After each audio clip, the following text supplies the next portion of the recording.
Bien, le doy la bienvenida a todos quienes se han reunido a esta nueva edición del Seminario en Cuestiones Actuales de Dogmática Penal. Como ustedes saben, este seminario funciona en la órbita del Instituto de Investigaciones de la Universidad de El Salvador, que se encuentra a cargo del profesor Guillermo Esteban Jensen. Mi nombre es Alejandro Rodolfo Silleruelo, yo estoy a cargo del seminario. Y hoy nos visita con un tema de actualidad Nahuel Alberto Felicetti, quien es abogado por la Universidad de El Salvador con orientación en Derecho Penal y ha realizado estudios de posgrado en la Universidad de Palermo y también estudios de especialización en Derecho Penal en nuestra universidad, en la Universidad de El Salvador, en la Facultad de Ciencias Jurídicas concretamente. Además, Nahuel integra el equipo de investigación sobre distintas cuestiones vinculadas a lo que es la comisión por omisión en el derecho penal, tanto a nivel nacional como internacional, y tiene diversos artículos sobre temáticas de derecho penal, algunos de ellos sobre específicamente la temática vinculada a derecho de menores. Y hoy uno de los temas que nos trae para presentar es el que se relaciona con la privación de libertad, con los presupuestos de privación de libertad para las personas menores de edad, para los adolescentes básicamente. Esta es la idea. Así que, como siempre, les recuerdo, si existieran preguntas o alguna consulta que formularle al expositor, al final de la charla la pueden realizar con mucho gusto. Pueden hacerlo tanto por el chat, en su caso leeremos la pregunta, o pueden hacerlo levantando la mano y habilitamos el micrófono y de esta manera la formulan directamente. Bien, hecha esta presentación, quedamos a disposición de lo que nos trae el expositor. Bueno, muchas gracias, Alejandro.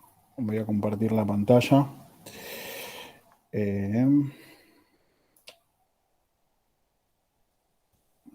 Un segundito.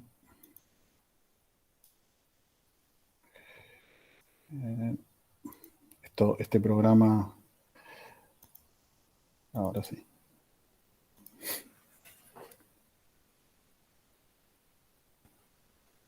Bueno, primero que nada, muchas gracias a la facultad por el espacio, por la posibilidad. Gracias a vos, Alejandro, como siempre, también por la oportunidad, por la posibilidad de exponer aquí. Y bueno, como vos bien dijiste, vamos a hablar de derecho penal juvenil y específicamente de los presupuestos para la restricción de la libertad de adolescentes. La idea mía es comentar hoy con ustedes que podamos hablar, reflexionar sobre los presupuestos de procedencia de la denominada internación. La internación, entendida como la medida de privación de la libertad ambulatoria de niñas, niños y adolescentes durante la sustanciación de un proceso penal y hasta el dictado de una sentencia condenatoria firme. Es decir, desde el momento en que el imputado, que en este caso no va a haber cumplido aún los 18 años de edad, ingresa al proceso en base a la presunción de que habría cometido una infracción, un delito, hasta el dictado de una sentencia condenatoria firme, momento en el cual culmina este proceso, ¿no? Y elegido justamente para restringir el tema y no irnos por las ramas y no excederme tampoco en el tiempo, he elegido una doble limitación.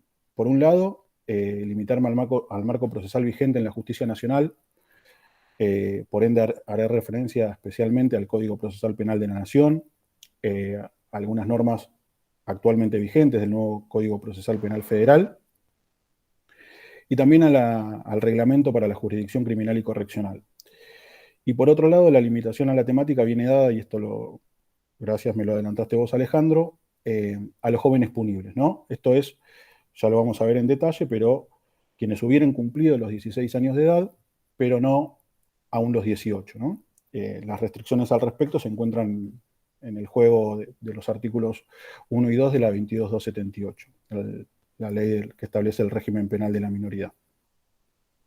Básicamente, el interrogante que vengo a traer hoy es justamente los motivos. Cuando me refiero a los presupuestos, me refiero a los motivos que dan o que debieran dar lugar a una medida de restricción de la libertad ambulatoria de un niño, ¿no? ¿Se tratan de motivos cautelares? Sería la pregunta, o motivos tutelares, o si se tratan unos adicionados a otro, y en su caso, si ambos juegan un papel, ¿qué papel juegan cada uno de estos motivos? Para esto voy a comenzar hablando primeramente de la prisión preventiva o de la restricción de la libertad durante el proceso, pero respecto a las personas adultas, para luego introducirme ya en el tema, en la temática del derecho penal juvenil, y al final la idea es ver cómo algunas cuestiones relativas a la prisión preventiva van a tener lugar o van a tener cabida en el derecho, justamente en el derecho penal juvenil. Respecto a la prisión preventiva, lo primero que cabe mencionar es que constituye actividad coercitiva. Es coercitiva en la medida en que restringe justamente un derecho fundamental, la libertad. La prisión preventiva se dirige o restringe la libertad personal.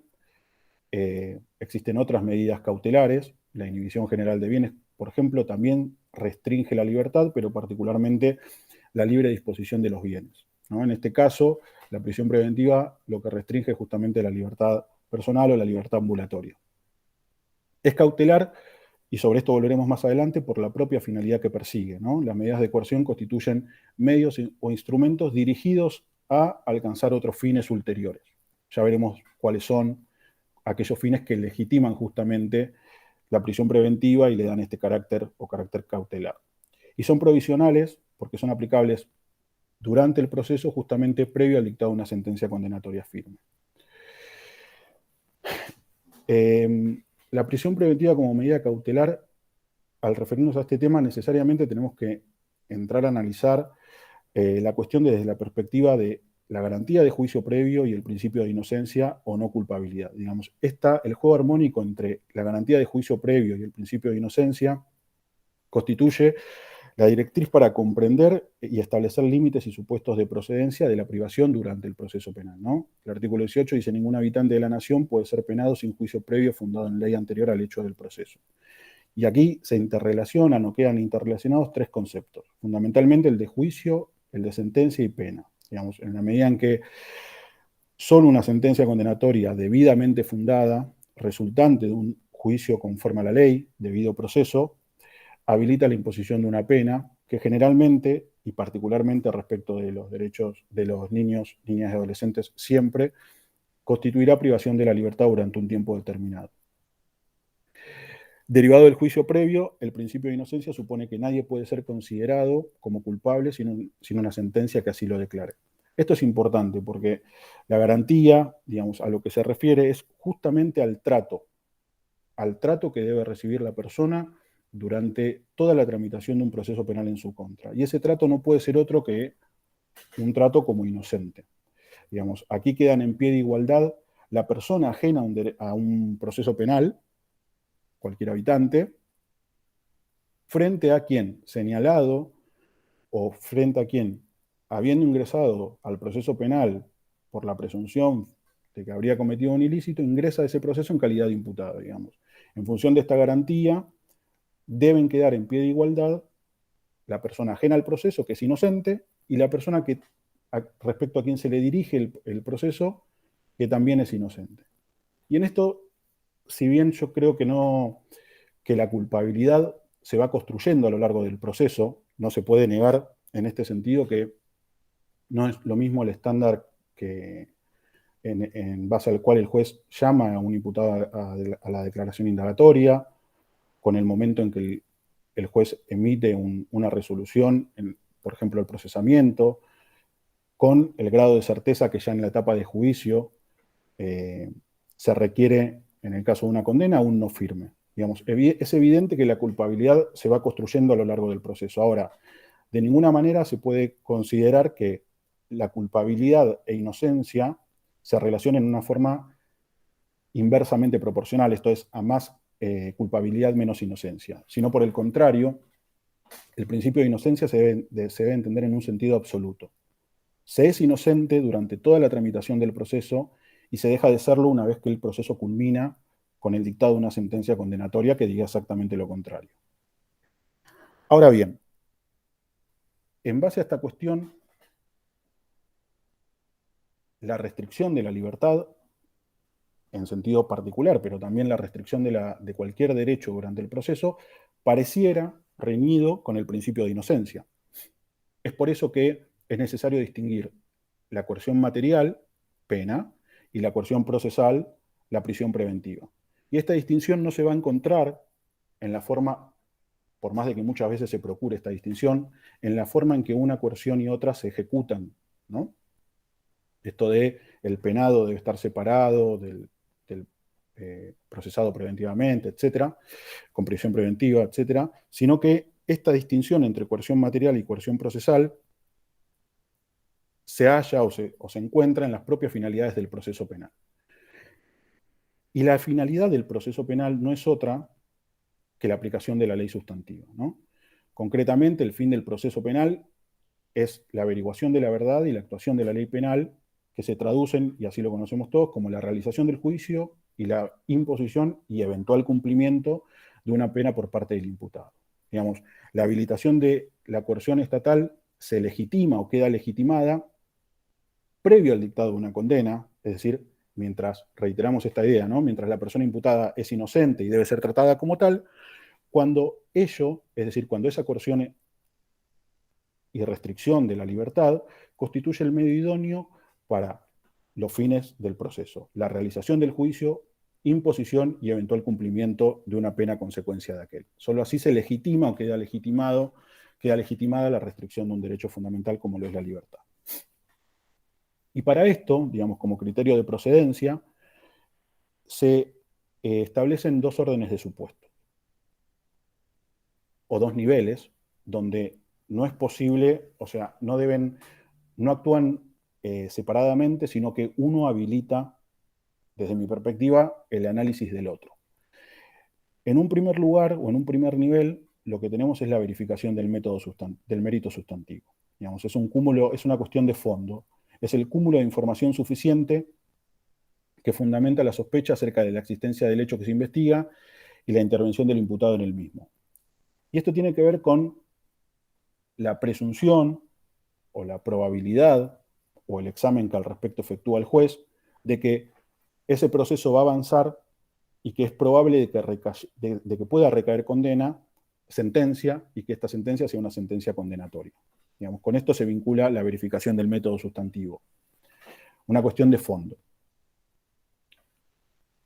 Solo una vez verificado este primer nivel de análisis se habilita la posibilidad de examinar justamente la concurrencia de los peligros procesales, ¿no?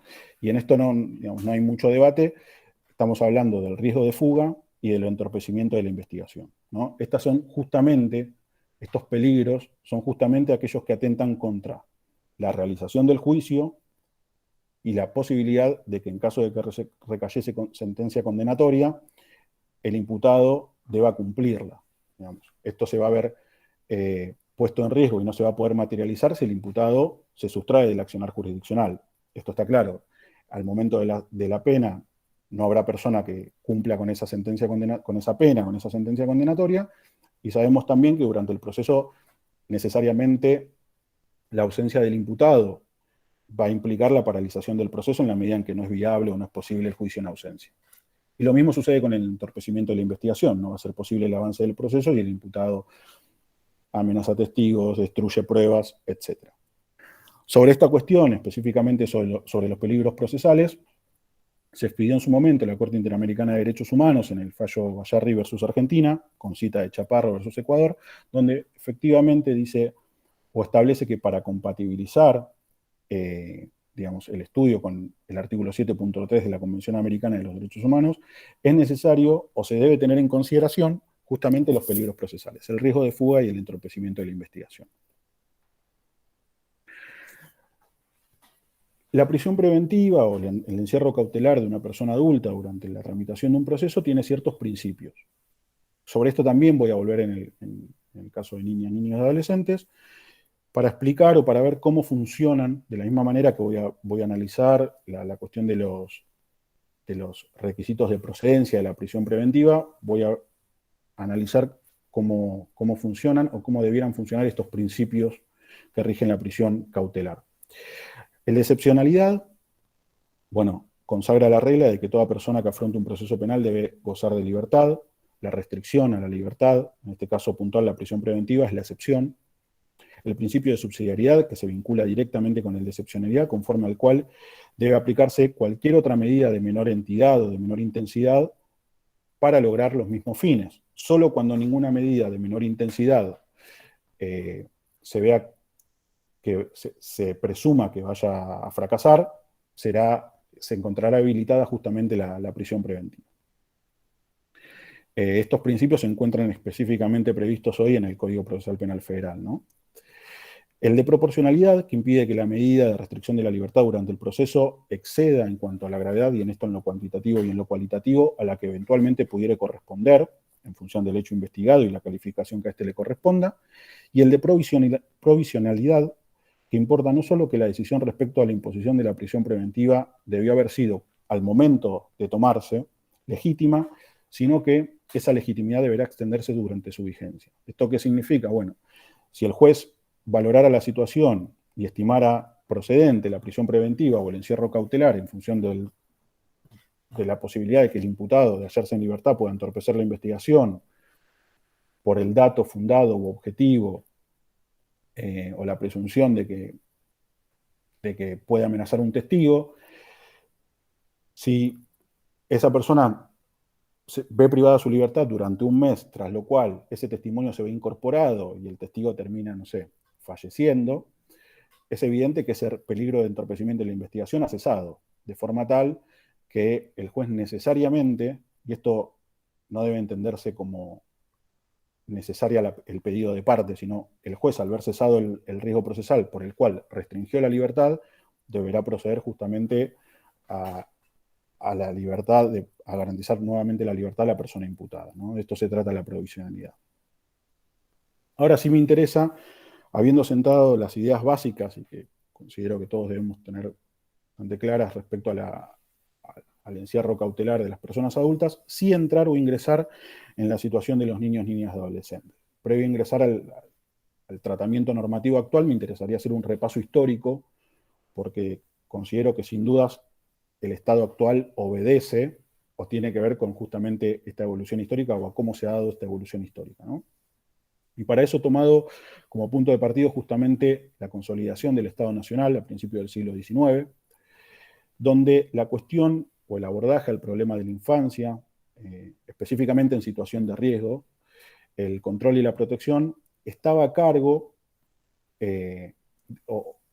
era tratado desde el ámbito privado, de instituciones y dispositivos de carácter privado. Eran instituciones comunitarias vinculadas muchas veces con organizaciones religiosas, ¿no? De modo tal que la administración pública no tenía mucha injerencia en estas cuestiones. Estos sectores privados estaban vinculados mayormente o integrados mayormente por la élite porteña, estamos hablando de la Ciudad de Buenos Aires, y la Iglesia Católica.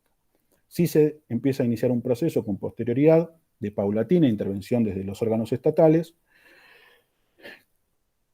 mediante instituciones y cuerpos normativos. Bien, como hitos podemos mencionar la Constitución Nacional de 1852. Sabemos que estuvo influenciada por ideas vinculadas con la Revolución Francesa, inspirada en la Constitución norteamericana. En la provincia de Buenos Aires se incorpora varios años después, en 1860. Se inicia paulatinamente o paralelamente, y especialmente en Buenos Aires, un proceso de codificación. Cabe destacar ahí el proyecto Tejedor, que si bien se lo denomina proyecto, fue adoptado por diversas provincias, en 1878 por Buenos Aires, Entre Ríos, Corrientes, Catamarca y San Luis, en 1880 por Santa Fe y Salta, y en 1881 por Tucumán. El proyecto Tejedor tenía normativa aplicable a los niños, niñas y adolescentes, exceptuada de toda pena a los menores de 10 años, y después se establecía que entre los 10 y los 14 años los niños eran capaces de culpabilidad, castigados por crímenes voluntarios con prisión de 2 a 1 año. En 1881 se presentó el primer proyecto del Código Penal. En 1886 se sancionó el Código Penal para todo el país por ley 1920. Y en ese cuerpo normativo se establecía como inimputables absolutos a los menores de 10 años. Entre los 10 y los 15 años el joven era imputable, pero debía comprobarse el discernimiento. Y entre los 15 y los 18 años el joven era imputable, pero con penas que tenían en consideración justamente el dato fáctico de que era una persona menor de edad. Ya a principios del 1900, en la segunda década específicamente, se produce la sanción de la ley Agote. Como contexto podemos mencionar el crecimiento demográfico en la ciudad, las ideas de que los niños y los jóvenes que se hallaban en la calle constituían factores o causas de hechos delictivos, eran justamente identificados como uno de los factores que causaban el desorden social, delitos, crímenes. En cuanto a las corrientes ideológicas que imperaban, en Argentina estuvo muy influenciada desde el positivismo, ideas de defensa social. La doctrina nacional adhería a las ideas de Ferri, que analizaba el delito desde la sociología del delincuente. Se entendía que la situación de los jóvenes que delinquían obedecían a dos factores, uno intrínseco, es decir, que tenía que ver con la persona en concreto, la predisposición orgánica, y otro extrínseco, que tenía que ver con el contexto, con el medio ambiente, con aquello que rodeaba al niño, ¿no?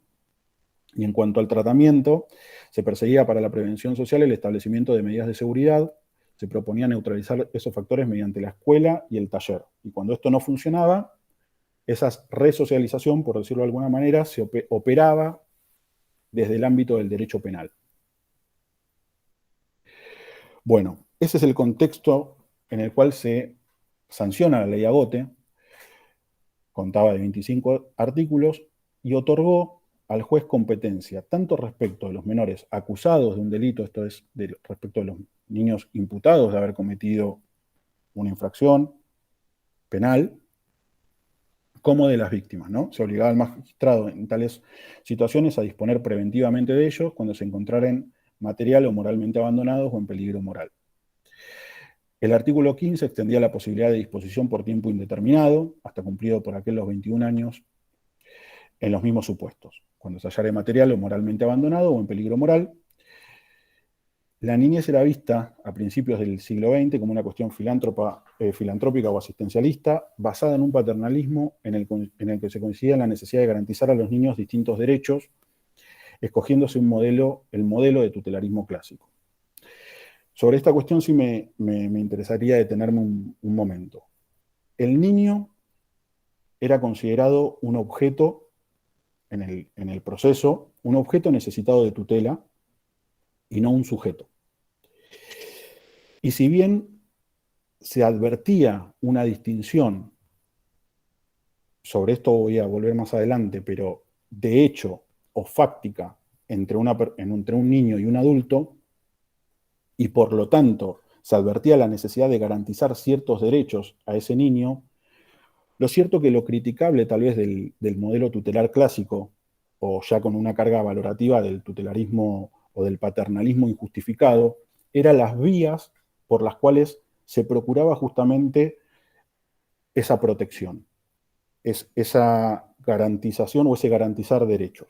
Porque el camino o la instrumentalización, y tal vez la ley Agote sea el reflejo más claro de esta cuestión que estoy señalando, era justamente el privar de derechos fundamentales al niño. Entonces, como dice Mario Beloff, para garantizar los derechos económicos, sociales y culturales, los DESC, se privaba al niño de otros derechos fundamentales, como el derecho a la libertad. De modo tal que el niño, objeto de tutela, no solo veía restringida su libertad para haber garantizados otros derechos, digamos que nadie cuestiona de que no debieran brindársele, sino que además carecía, por esta situación de que era objeto y no sujeto, de determinados derechos y garantías para tener una función proactiva en este proceso, ¿no? Entonces, estas eran las críticas que mayormente se le podían efectuar a este modelo. Digamos, la ley Agote no es otra cosa que el reflejo de este modelo tutelar clásico, ¿no?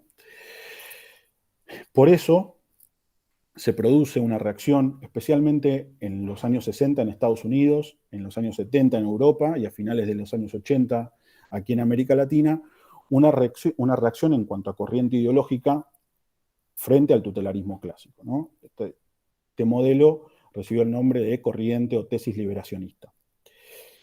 Y las críticas que dirigía este modelo hacia el modelo tutelar clásico, que algunos las acabo de mencionar, era básicamente el desconocimiento por el modelo tutelar clásico de la autonomía y la libertad de los niños. Y este proceder fundamental en cuanto a que para el reconocimiento de determinados derechos económicos, sociales y culturales, los jóvenes se veían privados de otros fundamentales derechos de primera generación como la libertad. Ahora, ¿cuál es el camino o qué es lo que proponía la tesis o la corriente liberacionista? Bueno, lo que proponía esta tesis era la equiparación de los jóvenes a los adultos, ¿no? De manera tal que se les reconoció así estos derechos de primera generación y más específicamente, y en relación a lo que a nosotros nos interesa, ya en el proceso penal se los dotaba de los derechos y garantías que gozaban los adultos, ¿no?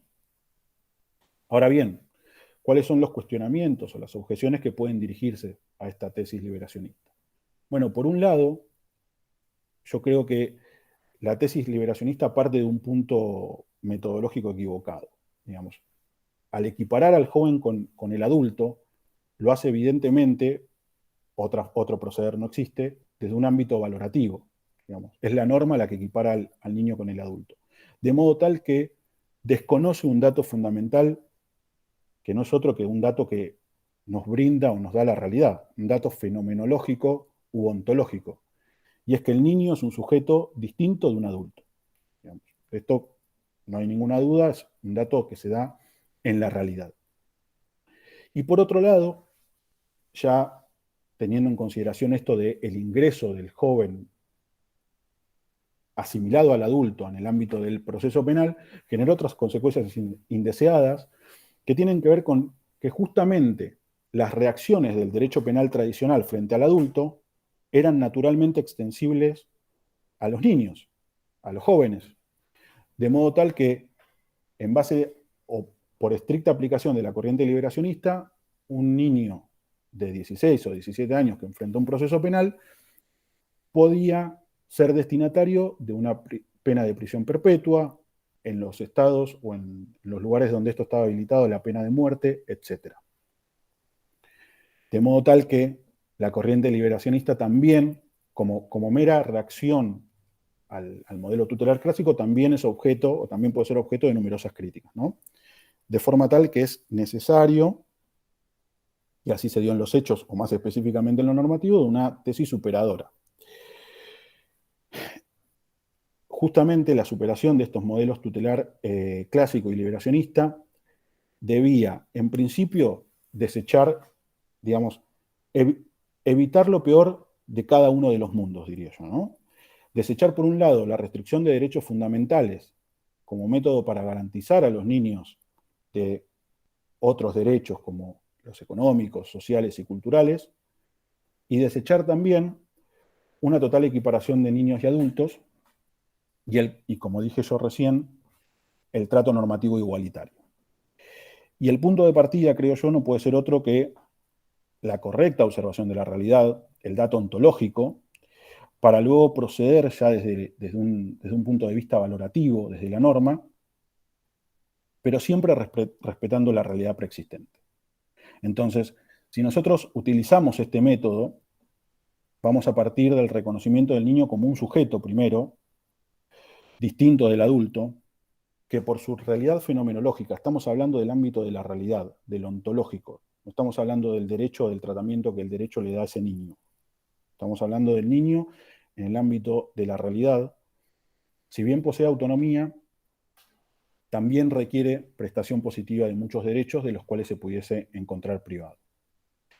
Ese modelo superador debería, en lo ideal, brindar al niño derechos y garantías de las que gozan los adultos, porque, repito, es un sujeto, pero como piso mínimo y evitando así su consideración como mero objeto del proceso. también debería brindarles derechos y garantías propias de su condición distinta al adulto. Esta corriente, la protección integral, vamos a decir, se encuentra reflejada en parte o en gran parte en la ley vigente, y con esto me refiero especialmente a la ley 26061 y a la Convención sobre los Derechos del Niño. El régimen penal de la minoridad al que tengo que hacer referencia sí o sí, es una ley que, por el momento histórico en el que fue sancionada, no refleja acabadamente esta corriente, digamos, la protección integral, y pese a encontrarse vigente hoy en día, de forma tal que es necesario cierto esfuerzo interpretativo para aplicar estas ideas o que estas ideas se vean reflejadas en la ley.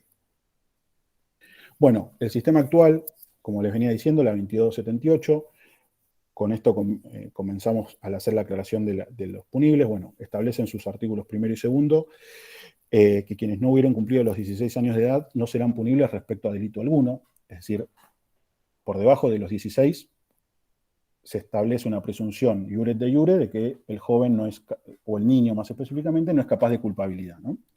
Tampoco son punibles hasta cumplir los 18 años, es decir, de los 16 cumplidos a los 18, por delitos de acción privada o reprimidos con pena privativa de la libertad que no excediere 2 años, con multa o inhabilitación. En el artículo 2 se establece que será punible el menor que, habiendo cumplido los 16, no hubiere cumplido los 18, y lógicamente respecto de los delitos que no se encuentran enumerados o fuera de la enumeración del artículo 1, más exactamente. Respecto de ambos grupos de personas, se establece o se habilita una jurisdicción adicional a la estrictamente punitiva al juez de menores, que no es otra que la jurisdicción tutelar. Digamos, en la práctica lo que se forma es un incidente tutelar, separado del expediente principal, donde se da justamente cumplimiento a esta normativa, digamos, a la jurisdicción tutelar, en cuyo marco el joven cuenta con asistencia técnica, asesor tutelar, defensor, y el fiscal no reviste la calidad de parte. En principio no reviste la calidad de parte.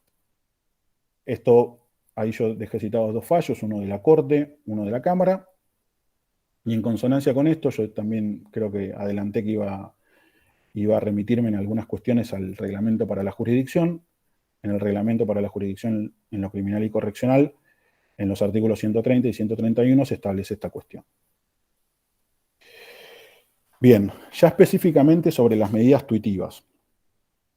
A este respecto, la ley no establece, estamos hablando, en este caso me refiero puntualmente a la ley 22278, la ley no establece en forma taxativa las medidas de orden tutelar que el juez de menores puede disponer.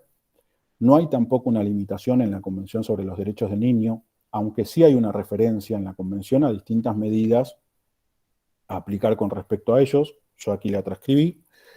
Se dispondrá de diversas medidas, tales como el cuidado, las órdenes de orientación y supervisión, el asesoramiento, libertad vigilada, la colocación en hogares de guarda, los programas de enseñanza y formación profesional, así como otras posibilidades alternativas a la internación en instituciones para asegurar que los niños sean tratados de manera apropiada para su bienestar y que guarde proporción tanto con las circunstancias como con la infracción. Adicionalmente, también en la Convención se hace mención en el artículo 40.1 la finalidad que deben perseguir estas medidas, por supuesto todas vinculadas con la resocialización, específicamente con la prevención especial positiva. Ahora bien, si bien no existe una referencia taxativa, mucho menos se indica al juez qué medida debiera tomar en qué contexto, tampoco debería entenderse esto como una posibilidad de total discreción del juez de menores para tomar las distintas medidas tutelares. El juez en este sentido va a contar con un equipo interdisciplinario conforme al cual o mediante el cual va a tomar contacto directo con el joven, y en este sentido se van a advertir la situación del niño, las distintas carencias que pudiera registrar y demás, para que el juez pueda tomar las medidas que se estimen necesarias. Es decir, si el niño carece de documentación que acredite su identidad, se podrá iniciar el trámite. Si el niño no se encuentra escolarizado, se podrá procurar su ingreso al sistema educativo, se podrá garantizar el derecho a la salud si se viese afectado, ese derecho y demás. ¿Está bien? Entonces, en este sentido, el juez cuenta con un equipo interdisciplinario adicional a la propia observación e inmediación, para justamente tomar las medidas necesarias en definitiva, de reinserción, de prevención especial positiva. Bien, me gustaría destacar una cuestión adicional, y es el carácter intrusivo de la disposición tutelar. Si nosotros decíamos que en el derecho penal de adultos, que ninguna restricción de derechos podía tomar el juez durante el proceso con respecto a la persona imputada, porque a su respecto impera el principio de inocencia, que solo cede al recaer una sentencia condenatoria firme. Dicho principio, por supuesto, y tal vez incluso con una entidad mayor o con una intensidad mayor, sea aplicable a los niños, niñas y adolescentes. Ahora, también estamos reconociendo que conforme a la ley 22.278, y teniendo en consideración una realidad previa, un dato fenomenológico del niño, se habilita la disposición de distintas medidas intrusivas en la vida del niño, ¿no? Yo, desde mi perspectiva, esa intrusión se encuentra legitimada en la propia realidad del niño, como una persona distinta al adulto, y que requiere de la prestación positiva de derechos, de esto no hay ninguna duda, de modo tal que desde el momento uno, y estoy hablando del ingreso de la persona, del niño al proceso, al habilitarse la disposición tutelar, el juez persigue desde el momento uno, a diferencia de lo que sucede con el derecho penal de adultos, el fin de prevención especial positiva, que en el derecho penal de adultos va a perseguir recién con la pena, más allá de las objeciones que se puedan hacer a los fines de la pena y demás. Ahora bien, yo creo, vuelvo a repetir, que esta injerencia se encuentra legitimada, pero no hay que desconocer, en definitiva, que es injerencia en la vida del joven, ¿no? Digamos, la disposición tutelar en este sentido consiste en la adopción de medidas intrusivas en la vida del joven. Repito, joven que en la medida en que se encuentra imputado pero no condenado, es inocente. Estas medidas serán legitimadas siempre que promuevan a la autonomía personal de la niña, niño o adolescente, fomentando así la libre elección de su plan de vida que debe ser respetuoso de los derechos de los restantes miembros de la sociedad. En esta medida, estas medidas suponen paternalismo, y el paternalismo se encontrará justificado, será legítimo, cuando se dirige al auxilio de los individuos para que elijan nuevamente libremente los planes de vida o a que materialicen su plan de vida libremente elegido. Reitero esto, siempre que ese plan de vida sea respetuoso del derecho del resto. Esto en clave de niño. Esto no es solo pertinente, no es solo correspondiente, sino que viene a ser una obligación del Estado cuando el sujeto es un niño, que por su calidad de tal, volvemos siempre al dato fenomenológico, va a exigir muchas veces de la prestación positiva de derechos, esta garantización de derechos. No hay que confundir, claro está, el paternalismo y específicamente el paternalismo justificado con el perfeccionismo. El perfeccionismo ya se trata de imponer a la persona, porque puede ser un niño o un adulto, imponer los planes de vida y los ideales, ¿no? Es necesario efectuar esta disquisición.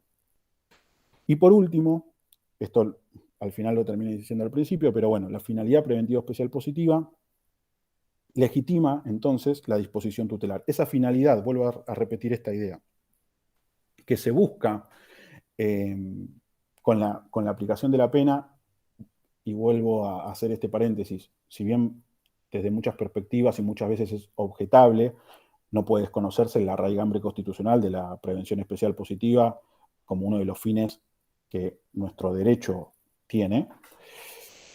En el supuesto de los niños, niñas y adolescentes, en vez de empezar cuando termina el proceso con la sentencia condenatoria, empieza en el momento uno. Empieza cuando el niño ingresa al proceso. Cuando el niño ingresa al proceso en calidad de imputado, esta es una distinción con la ley Agote que le daba jurisdicción al juez, no solo respecto a imputados, sino también a todo otro niño, básicamente. En el caso de la reglamentación actual, desde el momento mismo en que el niño ingresa al proceso, se le abre al juez la posibilidad de disponerlo tutelarmente. Y la finalidad preventivo especial positiva, entonces, se busca desde el momento 1. Si bien yo creo que, entonces, que la razón de ser o la legitimidad de esas medidas intrusivas se hallan en, como lo dijimos, en fomentar la autonomía del niño, que el niño pueda escoger un plan de vida respetuoso del resto de la sociedad, teniendo en consideración su condición de niño, su condición fenomenológica distinta al adulto, normativamente también va a encontrar una legitimidad adicional o, dicho de otra forma, esa legitimidad se va a ver reflejada en una norma en concreto, que es el artículo 4 de la Ley 2278. ¿Por qué? Porque a diferencia del derecho penal de adultos, la Ley 2278 en su artículo 4 establece la posibilidad de que el juez deba dictar, en caso de condenar, de dictar sentencia condenatoria respecto al niño, una vez que éste sea mayor, porque se exige que el niño haya alcanzado los 18 años de edad, tenga un año de disposición tutelar previa, que la ley misma establece cuando el tratamiento tutelar es menor, cómo se puede sortear esa cuestión, pero de acuerdo a estos dos requisitos y de acuerdo a las resultas de ese tratamiento tutelar, el juez puede estimar, sobre esto volvemos más tarde, la posibilidad de no imponer pena o de reducirla. Y esto pareciera bastante razonable porque el juez viene buscando esa finalidad preventiva especial positiva, dijimos, desde el momento 1, cuando el niño era inocente. De modo tal que, después de todo lo que significa el proceso penal, el juez, en este caso de juicio, estimase que esa finalidad ha sido alcanzada, pareciera, incluso desde la perspectiva de autores actuales vinculados con la teoría del delito como Roxin, que esa pena pareciera innecesaria, porque esa finalidad que se busca con la pena se encontró durante el proceso, porque durante el proceso era legítimo una disposición tutelar que buscara justamente esa finalidad. Bueno, volvamos un poco a la restricción entonces de la libertad ambulatoria respecto de niños, niñas, adolescentes. Sabemos que la libertad personal está garantizada en los distintos, primero en la Constitución Nacional, en la Convención sobre los Derechos del Niño, y la restricción de la libertad aparece en todas estas normas como excepcional, ¿no? Siempre lo que vemos es, siempre que la ley así lo disponga, digamos, fórmulas similares. Ahora bien, ¿cuál es el concepto de restricción de la libertad? Bueno, la ley 26061, las reglas de Beijing en un sentido análogo, tienen una definición y limitan el concepto o delimitan el concepto de privación de la libertad como la ubicación de la niña, niño o adolescente en un lugar del que no pudiese salir por voluntad propia o por propia voluntad y que solo podría realizarse de acuerdo a la normativa vigente. Este es el concepto de privación de la libertad del niño, niña o adolescente. Ahora bien, vamos a buscar entonces la propuesta de cuándo sería pertinente entonces restringir la libertad a un niño, a una niña o a un adolescente, siempre punibles, ¿no? El desarrollo histórico esbozado permite afirmar que el sistema tutelar ha sido superado, digamos, de la misma manera que el liberacionismo tampoco o también es susceptible de distintas críticas. Ambos puntos de tensión son susceptibles de múltiples críticas que ya hemos desarrollado. Se propone como método, y sobre esto ya he recalcado bastante el asunto, la previa observación y el reconocimiento de la realidad y la posterior valoración respetando los datos ontológicos, los datos de la realidad obtenidos.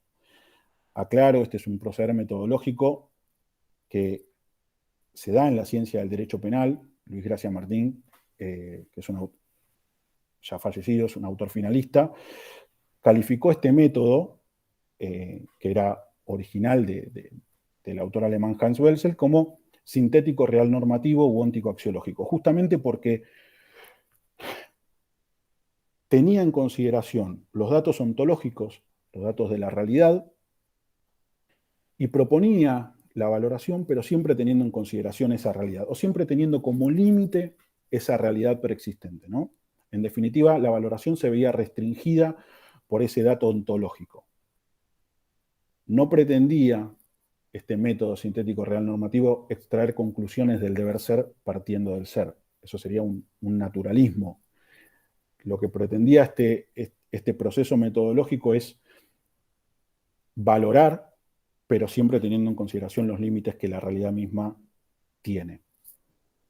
Y en este sentido, los niños, y esto es desde el ámbito de la realidad, desde el ámbito ontológico, son un grupo diferenciable de aquel constituido por los adultos.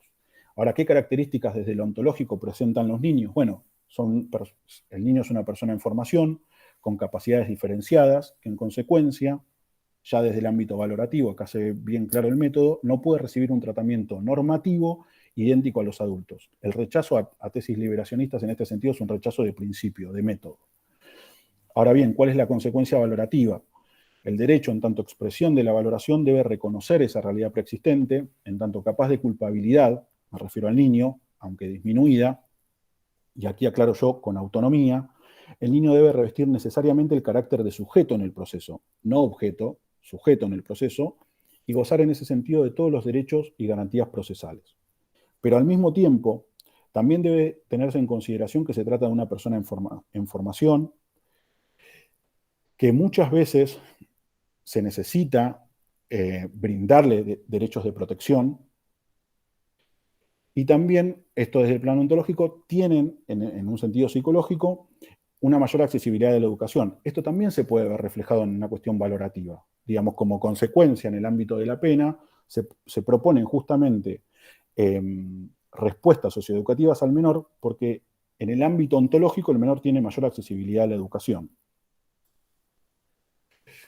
Bueno, entonces, ¿cuáles son los presupuestos de procedencia de la restricción de la libertad? Y aquí, yendo al principio, o al momento en que planteé la cuestión, a una propuesta mixta. Dijimos que es la consecución, el logro de los fines del proceso penal, esto es la realización del juicio y la aplicación y eventual cumplimiento de una pena, el motivo que fundamenta la restricción de derechos fundamentales y específicamente de la libertad o la libertad ambulatoria. Y en este sentido, el esquema procedente respecto a personas adultas, este esquema que dijimos de verificación del método sustantivo, neutralización de los riesgos procesales, también puede aplicarse a aquellos jóvenes que hubieran alcanzado los 16 años de edad y que aún no hubieran cumplido los 18, en la medida en que resulten punibles, ¿no? Y en este sentido, la capacidad de culpabilidad, es cierto, probablemente disminuida, y con capacidad de culpabilidad me refiero a la posibilidad de efectuar un reproche por un injusto cometido, acción típica, antijurídica, la que habilita al Estado, por intermedio de sus órganos competentes, que lleve adelante el proceso penal tendiente justamente a la verificación de la hipótesis delictiva y la responsabilidad o vinculación del imputado en este hecho. Y que se pronuncie el Estado respecto a tales circunstancias mediante una sentencia que podrá ser condenatoria o absolutoria. En este sentido, si bien el derecho penal juvenil tiene caracteres propios y finalidades propias, no por ello se abandona, digamos, este objetivo procesal.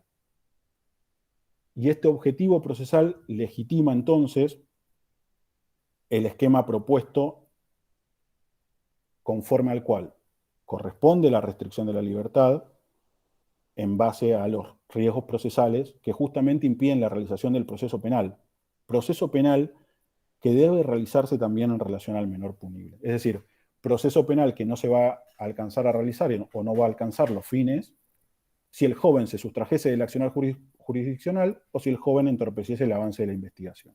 De modo tal que, si estos riesgos se dan en el caso y debieran ser neutralizados, cabría la posibilidad de restringir la libertad del niño, niña o adolescente. Ahora bien, ¿cuál es el problema? Digamos, ¿cuál es uno de los problemas? Bueno, yo dije que iba a hablar de esta cuestión referente a la justicia nacional. Esto podría extenderse también a la jurisdicción federal, pero en el Código Procesal Penal nosotros tenemos un artículo, que es el artículo 315, que veda la posibilidad de imponer la prisión preventiva a las personas que no hubieran cumplido los 18 años. Y que remite, yo creo que esto tal vez es un poco cuestionable, remite a la legislación específica. El problema es que la legislación específica no contiene los peligros procesales como presupuestos de procedencia de la internación. Sí, pese a remitirse a la legislación específica, el propio Código Procesal Penal de la Nación contiene una norma, que es el artículo 411, que habilita la restricción de la libertad del niño, niña o adolescente de darse los presupuestos o de darse los riesgos procesales expuestos. Entonces, existe cierta tensión o no homogeneización de las normas que dificultan o que exigen un esfuerzo interpretativo a la hora de traer los presupuestos de procedencia de la prisión preventiva a la situación de niños, niñas y adolescentes. Ahora bien, este modelo que supone, por un lado, el establecimiento de pautas claras conforme a las cuales es viable la restricción a la libertad de niños, niñas y adolescentes. Digamos, es claro cuándo procede esta restricción de derechos. Los presupuestos de procedencia son de neto corte cautelar, riesgo de fuga y entorpecimiento de la investigación con la finalidad de proteger, por decirlo de alguna manera, los fines del propio derecho procesal penal. Ahora, al darse esta medida, al encontrarse esta medida de restricción de derechos vedada como prisión preventiva, necesariamente debe darse en el contexto de la disposición tutelar. De modo tal que la propia finalidad a la que hemos aludido de prevención especial positiva tiñe o debe teñir la internación en el caso de niños, niñas y adolescentes.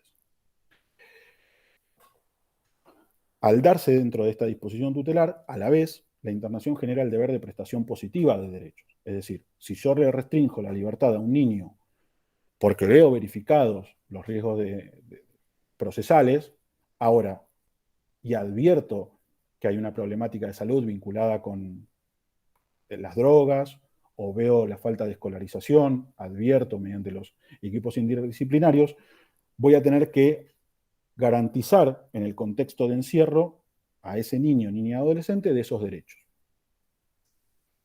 Y aquí yo creo que se da una obligación adicional, que probablemente se dé más en la práctica y se encuentre más ausente en lo teórico o en lo dogmático, incluso en lo jurisprudencial.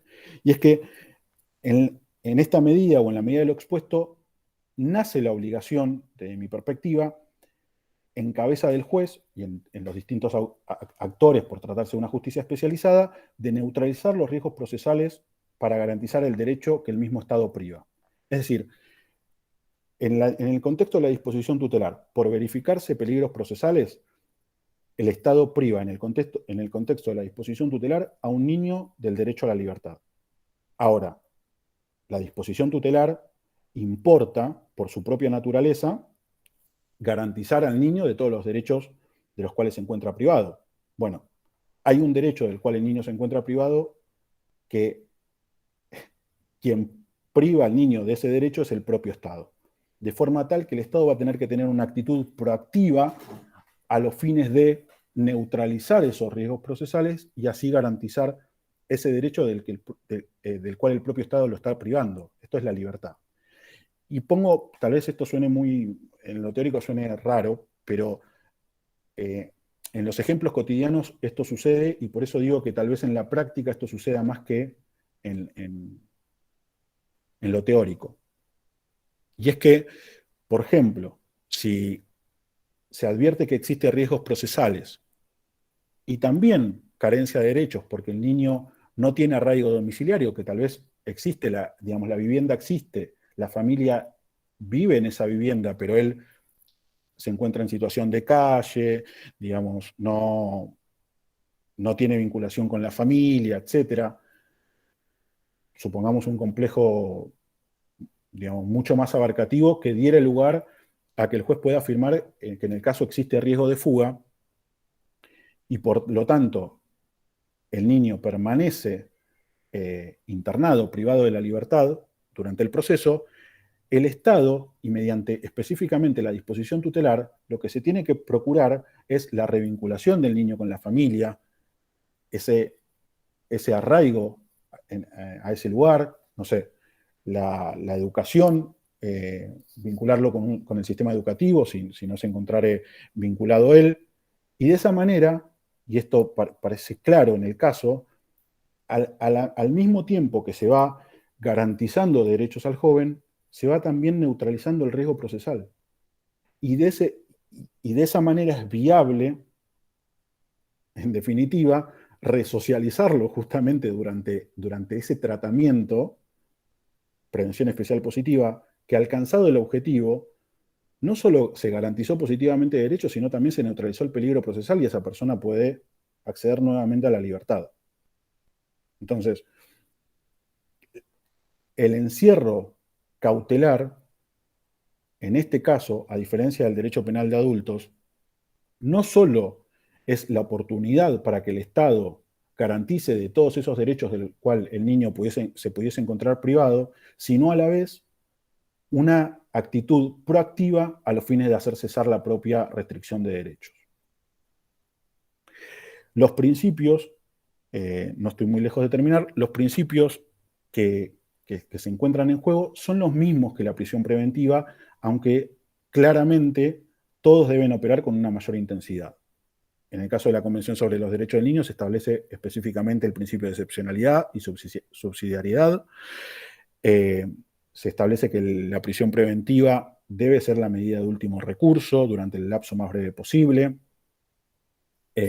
La persona privada de la libertad debe ser tratada con humanidad, atendiendo a su dignidad, con especial atención y consideración a su edad, separado de los adultos, viendo garantizado el contacto con su familia. Se establece la garantía de defensa en juicio. Si ustedes se dan cuenta, esto es el modelo de protección integral. El niño viendo garantizados sus derechos y al mismo tiempo con garantías, derechos y garantías propios del proceso penal. Muy probablemente con una intensidad mayor a la que poseen los adultos. Y después sí hay dos principios, esto voy a tratar de no extenderme demasiado, que yo considero que, como lo dije antes, funcionan, esto lo dije hace un ratito, funcionan o operan de una manera tal vez distinta. El principio de provisionalidad exige entonces que durante todo el proceso se efectúe un seguimiento constante de la situación del menor, del niño, para hacer cesar justamente la medida. Yo creo que este es otro principio que tal vez en la práctica realmente funcione en un sentido disímil al derecho penal de adultos, justamente porque el juez cuenta con equipos interdisciplinarios, porque los equipos interdisciplinarios se expiden respecto de la situación del niño periódicamente, y porque también los lugares, me refiero a los institutos y demás, también tienen sus equipos que se expiden respecto a la situación del joven. Entonces el juez puede tener puede tener información actualizada respecto de la necesidad de mantener o no esa restricción de la libertad. Y aquí también creo, como lo decía anteriormente, que a diferencia del derecho penal de adultos, se debe buscar proactivamente en el principio de proporcionalidad, de alguna manera se ve hipertrofiado, porque se debe buscar proactivamente esa libertad, digamos, el cese de esa restricción de la libertad, ¿no? Mediante la neutralización de los riesgos procesales. Pero esa búsqueda es perfectamente compatible con la disposición tutelar. O más aún, la disposición tutelar debe tender a neutralizar esos riesgos procesales. Y el principio de proporcionalidad, que yo también considero que funciona de una manera hipertrofiada en el derecho penal juvenil. ¿Por qué? Porque el principio de proporcionalidad exige que, de alguna manera, se comparen dos cosas. En este caso, la restricción de la libertad en el momento actual, cautelar, provisional, frente a la sanción que pudiera corresponder. El problema o la cuestión radica que en el derecho penal juvenil, y esto ya lo dijimos, el artículo 4 establece que, de acuerdo, entre otras cuestiones, a las resultas del tratamiento tutelar, el juez se debe expedir respecto de la necesidad de imponer pena. De modo tal que, como primera cuestión, y sobre esto en el fallo Maldonado resulta sumamente atractivo el voto de Fait, primero el juez se debe expedir respecto a la necesidad o innecesariedad de imponer pena. Punto 1. Punto 2. Si optase por la posibilidad de imponer pena, deberá verificar si, de acuerdo a todos los elementos que contiene la ley y específicamente a la resulta del tratamiento tutelar, es posible la disminución de la pena en abstracto en los términos de la tentativa. Y solo si no fuera procedente esa disminución, se debiera tener los topes punitivos, el mínimo y el máximo, en su original, pero siempre, y esto obedece como dato fenomenológico a la idea de que el niño es una persona distinto que el adulto, pero como raíz normativa a los artículos 40 y 41, el dato de que la persona imputada o a quien se está condenando es una persona que cometió el hecho no habiendo cumplido aún los 18 años de edad. De modo tal que también se va a ver modificado, se va a ver alterada la culpabilidad, ¿no? No va a ser la misma culpabilidad que tenga un niño frente a un adulto. De modo tal que yo también considero en este sentido que el principio de proporcionalidad se ve en un sentido hipertrofiado. ¿Por qué? Porque el hecho de que la medida cautelar sea proporcional a la que eventualmente le pudiera corresponder, en el caso de adulto es a la que eventualmente le pudiera corresponder en caso de ser condenado. En el caso de condena que es consecuencia de la afirmación de que el hecho existió y que el imputado es responsable. En el caso de los niños, niñas y adolescentes, aún en el caso en que en que el niño, por ejemplo, sea considerado responsable del hecho, puede ser absuelto de pena. Si no es absuelto de pena, puede recibir una pena morigerada en los términos de la tentativa. Y si no, puede ser destinatario de la pena en los topes originales, pero teniendo aún en cuenta que el hecho lo cometió siendo menor. Entonces, es evidente que el principio de proporcionalidad ocupa un lugar mucho mayor que en el derecho penal de adultos.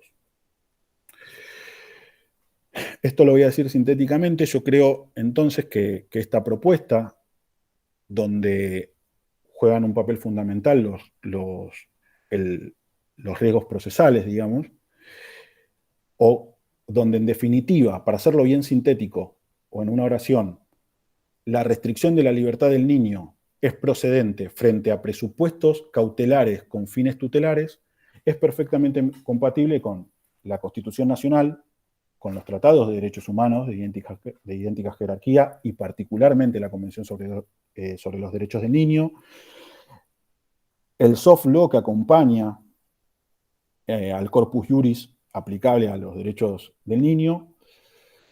La observación general, las observaciones generales son dictámenes justamente del Comité de los Derechos del Niño, comité que está creado justamente por la Convención sobre los Derechos del Niño. En este sentido, el comité dictó la resolución número 24, la observación general número 24, que vino en reemplazo de la 10, y donde específicamente recomienda a los estados establecer claramente los criterios para el uso de la detención preventiva. Entonces, esto es un mandato que nace de la observación general, del comité, y yo creo que, al menos en la justicia nacional, esto debiera ser claro y no lo es tanto. Y en el ámbito nacional creo que esto también es perfectamente compatible con la ley 26061 y con esfuerzo interpretativo con el Código Procesal de la Nación, artículos 315 y 411. Por último, y en cuanto a las conclusiones, en definitiva entonces, la procedencia de la restricción de la libertad de niños, niñas y adolescentes punibles es procedente en el contexto de la disposición tutelar. En tanto medida tutelar debe perseguir los fines preventivos especial positivos que expresamente consagra la Convención. No solo constituye y consecuentemente nace el deber en cabeza del juez de garantizar todos los derechos de protección al niño, sino simultáneamente tender a la neutralización de aquellos riesgos procesales y consecuente disposición de su libertad. Como dije anteriormente, creo que el esquema es compatible con la legislación vigente, aunque requiere para ello un esfuerzo interpretativo. Al mismo tiempo se cumple con la recomendación emergente de la Observación General 24. Y sí, no quiero dejar esta charla sin dejar de mencionar algunas cuestiones, ¿no? Dijimos que el artículo 315 veda la prisión preventiva y remite a la legislación especial. La legislación especial nada dice con respecto a los presupuestos de procedencia de la internación. Sí lo dice el propio Código Procesal Penal de la Nación más adelante. Como cuestiones a tener en cuenta o a pensar, la ausencia de normas de forma que regulen el trámite de la internación. El artículo 411 en este sentido solo exige la intervención del asesor de menores, pero en cuanto a trámite, nada se dice. Junto con las normas que regulen esto, ¿no? El trámite, normas que establezcan los plazos, digamos. ¿Qué plazo tiene el juez para mantener una internación, para disponer un egreso o hacer cesar la medida de restricción? ¿Se toman los plazos de la excarcelación y de la exención? ¿Es posible tomar esos plazos o no? La disposición tutelar, y esto emerge también del reglamento para la jurisdicción, es una sola, en principio. ¿Qué sucede cuando el juez no posee la disposición tutelar y la posee otro juez? Y el juez que no tiene la disposición tutelar desea restringir la libertad del joven porque la situación así lo amerita. Y por último, problemas para compatibilizar las nuevas normas del Código Procesal Penal Federal.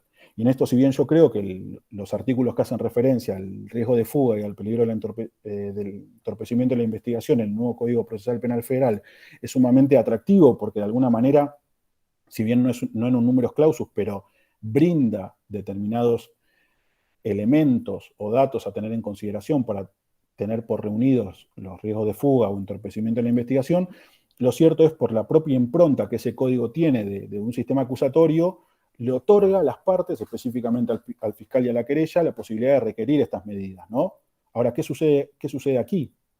Donde dijimos que el fiscal y menos aún la querella son parte en el expediente tutelar. Entonces, creo que son cuestiones a pensar o a analizar o a buscar una solución porque hoy por hoy no creo que la tengan. Así que con esto doy por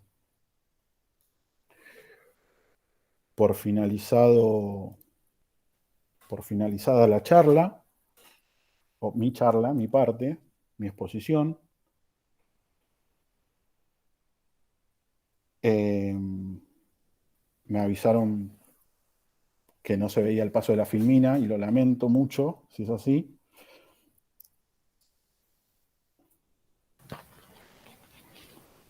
Y bueno, quedo a su disposición. Sí, lamentablemente no giraron las filminas. Qué Supuse lástima. que era, digamos, la metodología, pero Juro que estaban hechas. se veían un montón, pero no. Igual la exposición eh, creo que se siguió mucho mejor sin las filminas. Fue muy amena y muy didáctica al mismo tiempo. Bien, todos aquellos que tengan preguntas para el expositor pueden ir formulándolas, ya sea a través del chat, como les había mencionado, o simplemente abriendo el micrófono y realizándola.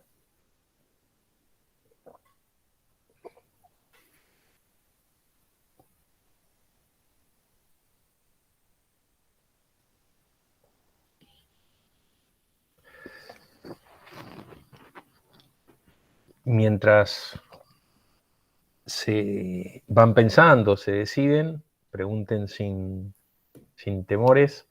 A mí me quedó dando vueltas una cuestión que dijiste al pasar y que me parece que es de mucha importancia y es de importancia para el debate que se va a venir, no tanto en el ámbito del derecho penal juvenil, sino en el ámbito del derecho procesal, que va a impactar indefectiblemente en la órbita del derecho penal juvenil.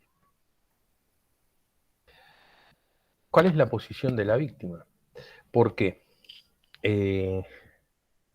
Aparejado con todo este derrotero al que vos haces mención, se produce tiempos como todos sabemos, la expropiación del conflicto. Es decir, el Estado cuando expropia el conflicto se lo expropia tanto a imputado como a víctima. Todo este avance y todo este reconocimiento de derechos hacia los imputados con el plus razonable, lógico y constitucional y supraconstitucional que tiene que ver con los adolescentes, se genera esta situación de tensión para con la víctima, es decir, la víctima también tiene derecho a que su conflicto sea resuelto. Esto tiene que ser tenido en cuenta de alguna manera al momento de sopesar las restricciones de la libertad por cuestiones netamente procesales a las que acabas de referir, o no, o en su caso, ¿cómo jugaría esto? Está buena la pregunta.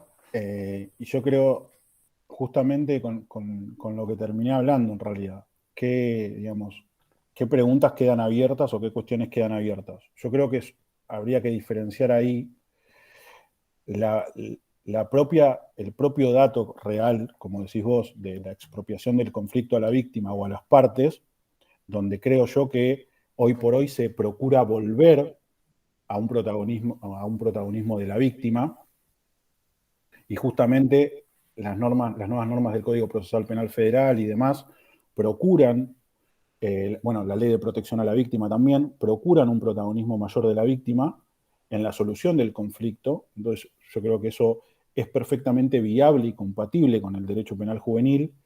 Y sí creo, y acá creo que vienen los mayores problemas, sí creo que cuando esa cuestión la vinculamos directamente con la medida de restricción de la libertad del niño, creo que la cuestión cambia. Creo que en ese sentido la cuestión es bastante disímil.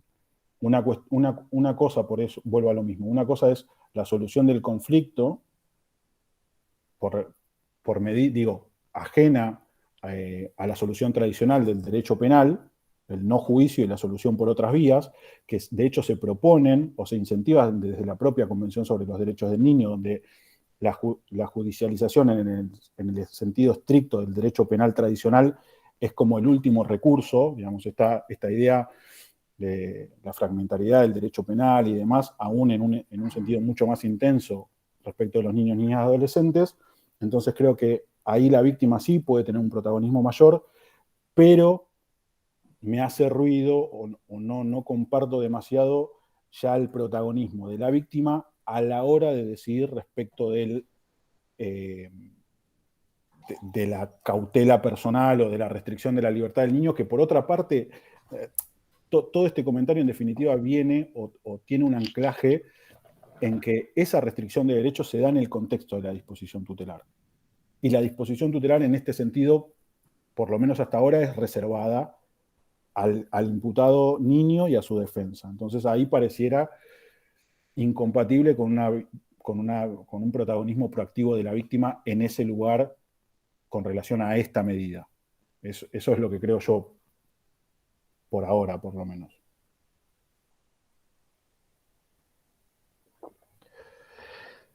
De todos modos, a lo que me refería no es al protagonismo que de hecho se lo otorga, por ejemplo, en el proceso de flagrancia, más allá de si esto es o no aplicable a menores, discusión aparte.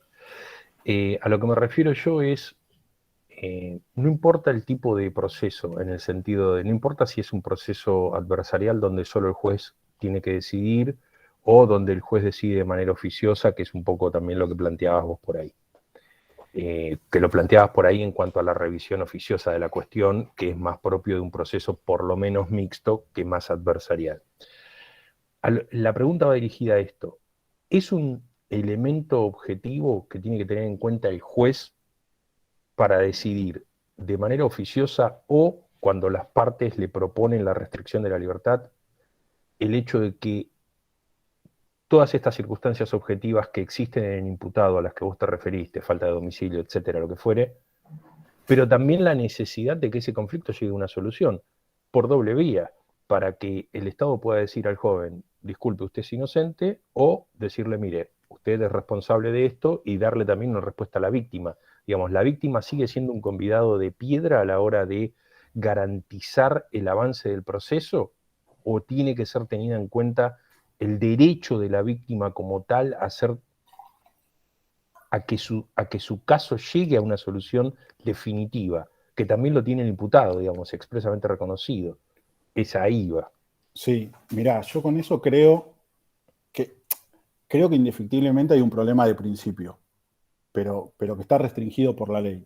Vuelvo a lo mismo. Si esta decisión se da en el contexto de una disposición tutelar disposición tutelar en la cual el damnificado o la víctima no es parte, digamos, la propia intervención de la víctima estaría vedada en esa decisión del juez. Digamos, es un tema de principio, porque vos esa decisión la tenés que tomar, y ese es el gran problema que no existe, de hecho, en otras legislaciones como en el Código de Ciudad. Digamos, esa decisión para nosotros, el camino, la vía es por intermedio de la disposición tutelar. Y en el contexto de la disposición tutelar, la víctima, el damnificado, la querella, el fiscal, no son parte. Entonces, por eso yo planteo o creo que hay, digamos, que ese es un tema al que se debería ver cómo se soluciona, porque si ya desde el principio no tengo esas partes que son parte en el proceso, no son parte en la disposición tutelar. Sí, eso estamos de acuerdo. Igual, lo que no me termina de cerrar es la propuesta para esto sí, pero para el otro no. Si yo tengo que valorar, si yo tengo que hacer un mix y valorar, como ha habido votos en tribunales orales de menores, si mal no recuerdo, algún voto de Jantus o algún voto, no recuerdo si es de Jantus, no quiero equivocarme en esto, pero creo que era ese tribunal oral de menores. Si yo tengo en cuenta las cuestiones tutelares más las cuestiones netamente procesales de principio de fuga o entorpecimiento de la investigación, yo creo que el PAC, entorpecimiento de la investigación o fuga con la consecuente paralización del proceso, implica per se que la víctima no va a haber realizado su derecho. O sea, Bueno, si yo valoro eso, más allá de que yo lo valoro, yo no estoy hablando de escuchar a la víctima dentro del tutelar, que no es parte, yo no estoy hablando ni siquiera de reconocerle en el derecho de menores a la víctima lo que le reconoce la ley de víctimas a nivel nacional, que esta es una cuestión que se la reconoce. Yo no estoy hablando de eso, de lo que yo estoy hablando es, si yo como juez tengo que o yo como fiscal tengo que pedir en un proceso y pido esto, ¿cómo hago para desmembrar el hecho de si se me fuga el imputado, no voy a poder realizar el derecho de la víctima de esta cuestión? Es decir, yo no hablo de meter a la víctima en el tutelar, de lo que yo hablo es cómo hace el juez para escindir esta cuestión de modo valorativo, debe valorarlo o no, y en su caso, ¿por qué lo escinde? ¿Cuál es la razón por la que lo escinde?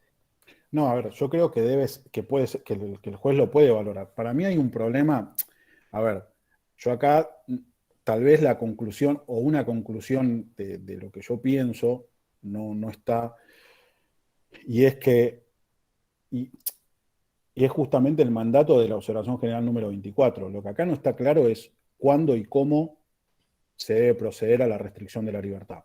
Digamos, hay múltiples fuentes y se exige un esfuerzo valorativo muy importante para poder homogeneizar todo esto. Entonces, evidentemente, al día de hoy yo no creo que la cuestión esté homogeneizada en forma suficiente como para que todas las normas, digamos, sean perfectamente compatibles. Hoy por hoy, no es, digamos, la única, vuelvo a repetir porque mi exposición, digamos, de alguna manera, toda la exposición la tiñe lo mismo. La restricción de la libertad ambulatoria al imputado necesariamente se debe dar en el contexto de la disposición tutelar y del expediente tutelar. Y eso te afecta al juez a la hora de ver, digamos, qué opinión toma o qué opinión no toma. Y yo creo lo mismo, digamos, evidentemente que si el juez tiene que tener razones cautelares para disponer el encierro, evidentemente, si el niño se fuga, la causa, como dijimos antes, la causa va a quedar paralizada y no se van a realizar los propios fines del proceso penal.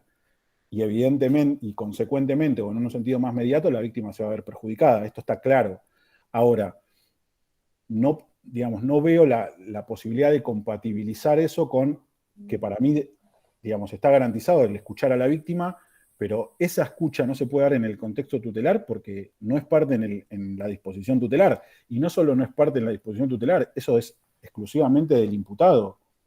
Por eso digo que tal vez una legislación más compatible con esta situación sea aquella que cinde la disposición tutelar de la prisión preventiva. Es decir, que admite, como en la legislación de ciudad, la posibilidad de disponer la prisión preventiva, donde sí es posible escuchar a la víctima en sentido concreto o no, a las partes y demás, frente a una legislación como la nuestra, donde evidentemente tenemos ese problema desde siempre, donde la legislación no viene acompañando las tendencias actuales, en todo sentido. Digamos, la 2278 es de hace 40 años, y la tenemos que compatibilizar con una ley de víctimas, por ejemplo, de hoy, de hace pocos años. Entonces, es evidente que hay tensión o hay tensiones que no son, al menos hoy por hoy, para mí, tal vez me equivoco, tan simples de compatibilizar, en No, definitiva. comparto eso y también, digamos, esto trae aparejado un montón de otras cuestiones que creo que la doctrina debería dejar de tratar de compatibilizar esto y que se haga cargo realmente quien se tiene que hacer cargo, Totalmente, que es el legislador, digamos. totalmente. Porque el legislador, mientras no haga su trabajo, y cuando digo no haga su trabajo es, no está haciendo una ley penal de menores, sancionó la ley 26061 que no sé si es una ley o un chiste jurídico, todavía no lo tengo demasiado claro, porque en definitiva todos son responsables de todo y nadie es responsable absolutamente de nada y los chicos siguen teniendo los problemas que tienen. Deroga la 10.903, que es la ley, digamos, madre, pero deja superstite la ley supletoria. Creo que una cosa así solamente se ve en este país, tal vez en algún otro también, pero por lo menos en este país. Y cada vez que se da que por el Senado de la Nación tiene que pasar algún candidato a juez de menores, se les pregunta qué opina sobre la baja edad de imputabilidad y sobre los proyectos de ley. Y esto creo que lo vienen haciendo desde el año 94. Y la verdad es una risa, porque tenemos proyectos y proyectos y proyectos de todos los gustos, pero nunca se trata ninguno. Siempre es un problema de la doctrina o de la justicia, pero cuando hay que privar de la libertad a una persona, hay que salir a generar todos estos andamiajes jurídicos Totalmente. y el derecho penal de menores se ha convertido en un parche del parche del parche que se trata de hacer una interpretación atrás de otra sin lograr solucionar un problema de fondo. Lo que sí a mí me resulta de sumo interés es esto que vos planteás, más allá que uno lo pueda compartir o no, para hacer una propuesta del eje Ferenda. Sí, sí, totalmente. Es que No sé cuándo se va a tratar, a pero eso, por lo menos hacerla, qué sé yo. a eso iba, que fue con una conclusión con la que me encontré de casualidad, en el sentido de, bueno, en definitiva, sería necesario o sería sumamente útil, nada, el establecimiento de normas claras y de reglas claras, específicamente a la hora de establecer cuándo procede la restricción de estos derechos. Y por supuesto, bueno, es necesario toda una ley de menores, eso no hay dudas.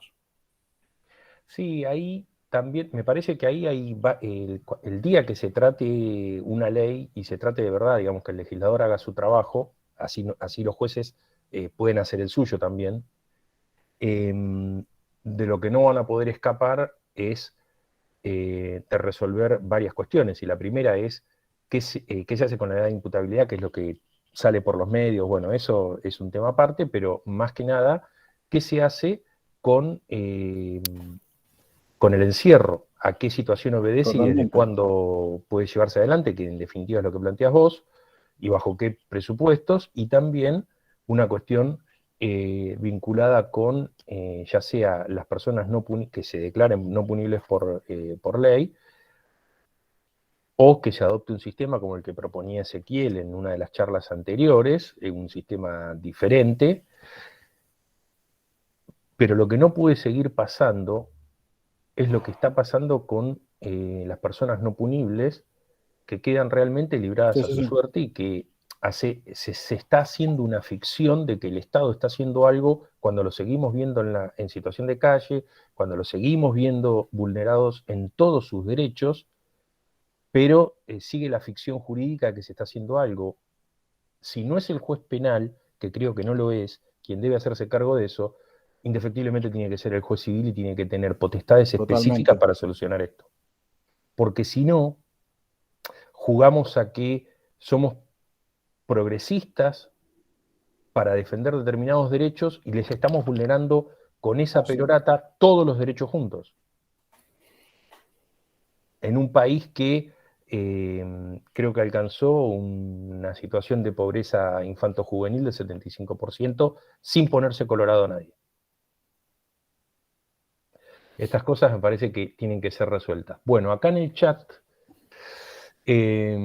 Ornella Moli te agradece y le resulta muy interesante tu exposición y quiere saber si ahí deja un mail si se le pueden enviar las filminas. Esto lo sabrás vos y lo resolverás vos. Cristian Bacar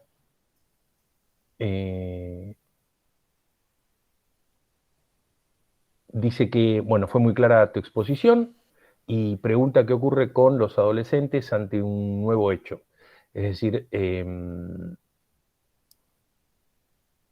pero con un juez distinto del de la tutela, en función del 131 del reglamento.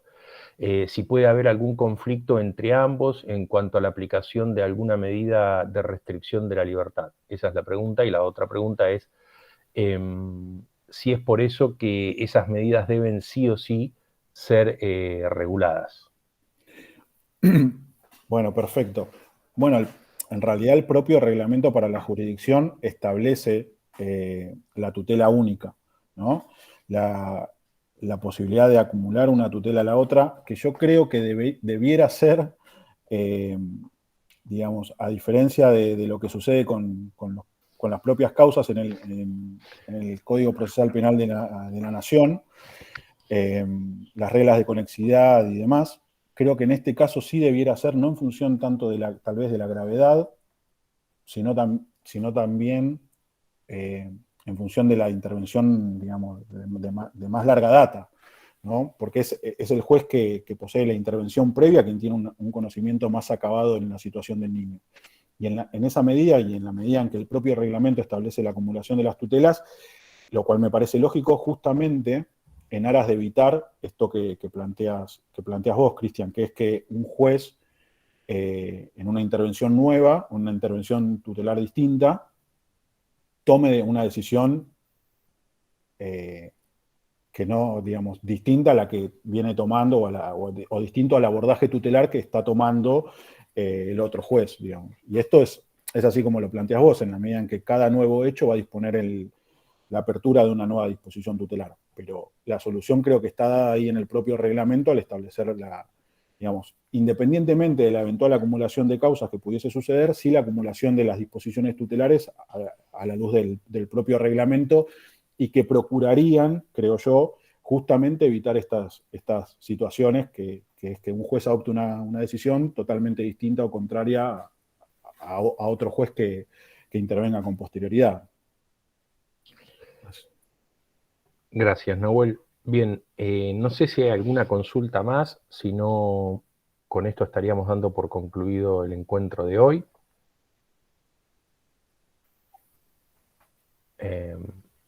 Bien. Muchas gracias, Nahuel, por la exposición, por la claridad conceptual. Muy interesante la cuestión del punto de partida metodológico como punto de partida crítico para algunas posturas, y creo que esto es un tema a trabajar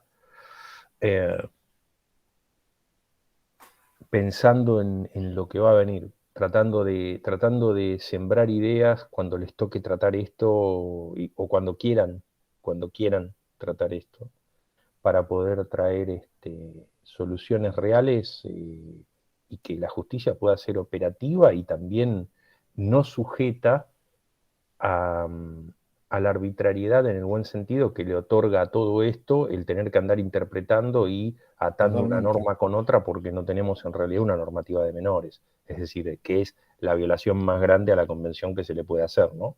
no tener una ley real de menores, una Sí, sí, ley sí. real de niños, niñas y adolescentes como gusta ser decirlo ahora. Bueno, que tengan todos muy buenas tardes, les agradezco mucho la participación como siempre, gracias al expositor y nos vemos en el próximo encuentro que ya les va a llegar invitación seguramente. Que tengan buenas Muchas tardes. gracias.